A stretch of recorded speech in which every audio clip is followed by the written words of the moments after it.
dramatic, all the shaking and the earthquake scene and what was going on. And I'm sure if that minifigure could change his expression, it probably would have looked a little bit more scared than it did.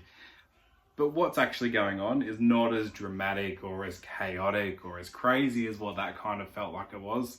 What we're doing is we're moving our Lego city from our living space into the lounge room. So I've got a little bit more room to add to and a little bit more permanent space to set up a build table and that type of thing as well.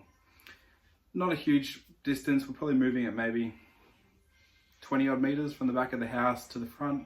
Most of it's on tiles. The last bit's on carpet, which is where we got a bit tricky with it.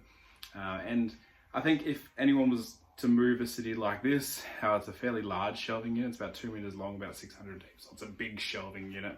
And I think if you were naturally looking at it going, you know what, I'm going to move all the Lego that's currently sitting on it, your gut instinct is going to tell you that what you need to do is you need to pull everything off, move the shelves empty, and then put it back on.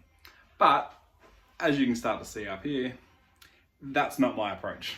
That wasn't the way we were going to do it. We wanted to get it done short and sharp, nice and quick. The kids were occupied, so we wanted to move it while they went under our feet.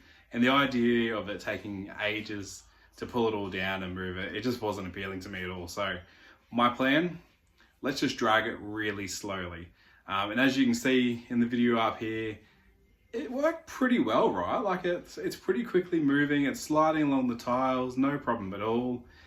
This built a little bit of confidence up. We kind of got excited that it was going to be really easy to move. At this point, nothing had broken, nothing had fallen over. It was all going really well. And then it got a little bit more difficult. It got a bit harder. And what we actually found is when we hit the carpet, suddenly the rubber feet on the shelves, they don't slide. And that's probably not a surprise to anyone, but it's definitely a problem that we encountered. So we went from pretty easily just kind of pushing it along to having to change to a centimetre by centimetre approach. And I'll throw some more footage in shortly of just what that looked like. And it was back and forth. We're pulling it, we're pushing it bit by bit by bit. But, you know, did it work? Yeah, it worked. And it worked relatively well. We didn't have any breakages.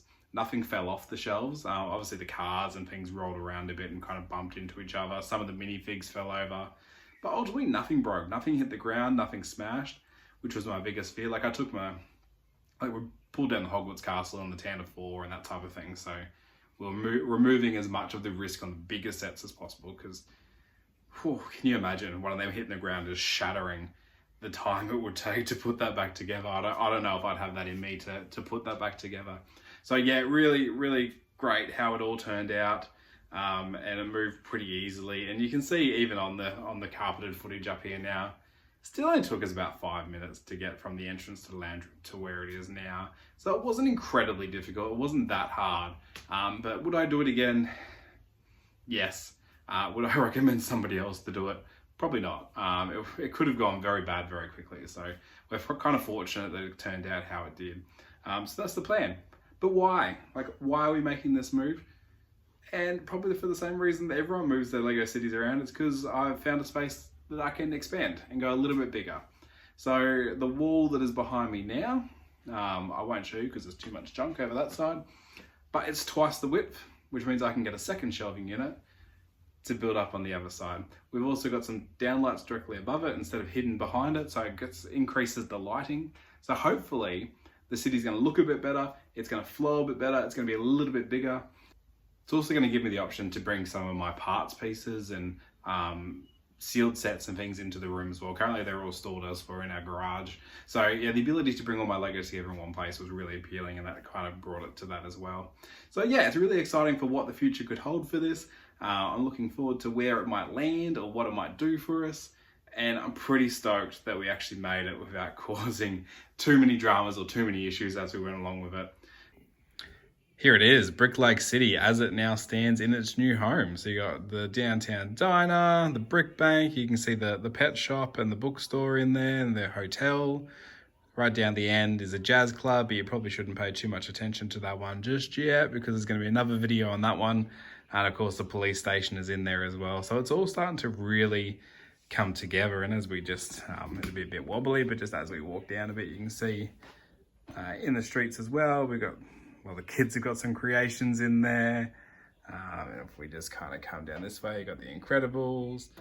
detective office down there as well.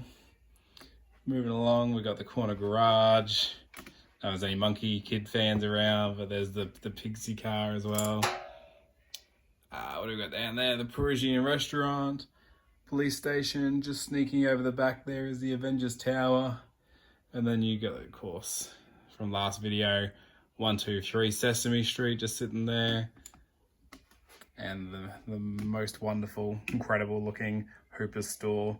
So yeah, it's not perfect by any means, but sorry, that footage is a bit shaky as well, but it's all starting to come together.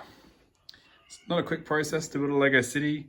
It's more of a marathon than a sprint, but I think we're making some really good ground in it so far. So I'm looking forward to what the future might hold in this, particularly as I start to think about how we can expand. You know, maybe you could drop a comment below what you think we could put into the city. I would like to incorporate a train somehow. Now, we're not deep enough to run a train in a loop because we're only 2.5, 2 3/4 base plates. You need 3 for a train. So if you've got any ideas of that, I'd love to hear them. Somehow we've got a couple more modulars to fit in here in Tudor Corner and the Natural History Museum as well. Keen to get some better lighting on the shelf as well.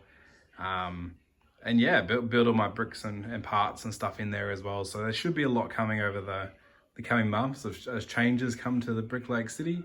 And any help you can provide, drop in the comments. We're doing our best to make it up as we go is probably the best way to put it. So your advice is definitely welcome. But that's Brick Lake City as it stands at the moment. That brings us to the end of this video.